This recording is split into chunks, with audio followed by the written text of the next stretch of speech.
Right now, one of the big discussions, at least in the Republican debates, and it's been kicked around in Congress, is reshaping or getting rid of Social Security. And that's been a wide spectrum. Some people just say make minor modifications. Some are just like, Governor Perry says it's unconstitutional, kick it back down to the states.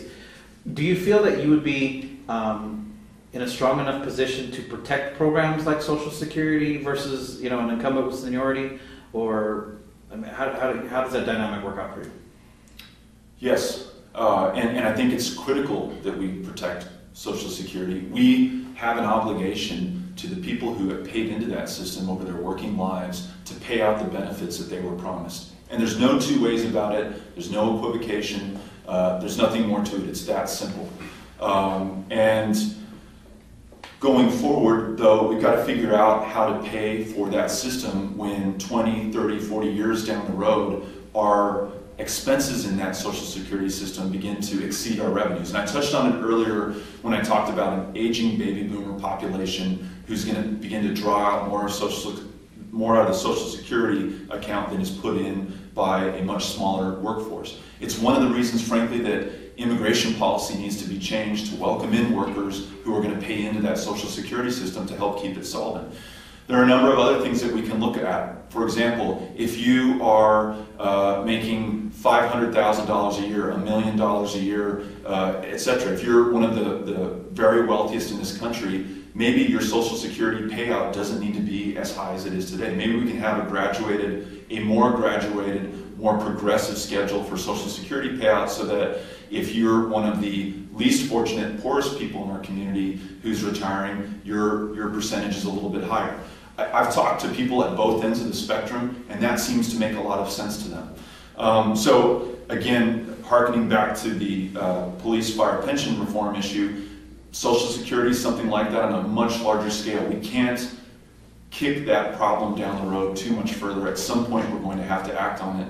But the first principle and the first value that needs to be clearly communicated to everyone in this community is your program benefits do not change. If you paid into that program, you will receive the benefits that you were promised, period.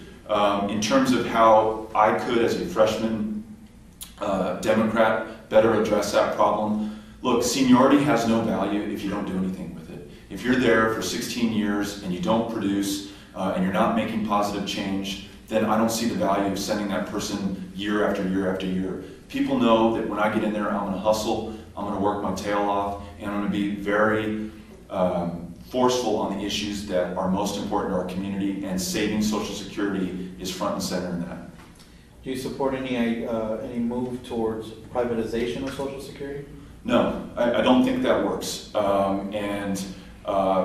think that if we're truly going to address Social Security's problems, then we need to look at that system comprehensively, but it has to be, it always has been from Roosevelt's days forward, a government-run and managed system. And frankly, this is the thing that kills me about Republicans who want to privatize it. It is the most popular thing that the federal government does, and one of the things that the federal government does best. Why would we change that? I understand tinkering with the Postal Service. I understand improving our ports of entry and looking at all options there, including if there are private contracting options there. But Social Security is one of the best things that the government does. Why would we mess with that?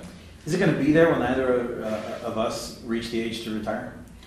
Social Security, as structured today, will be there when you and I retire. Unfortunately, given its current trajectory, unless we somehow find additional revenues in there, or if we're somehow able to change the degree of progressivity in terms of the payouts, or some other solution, it may not be there for our kids and our grandkids. And I think true leaders look out not for themselves, but for the next generation and generations to come, and that's what I want to do.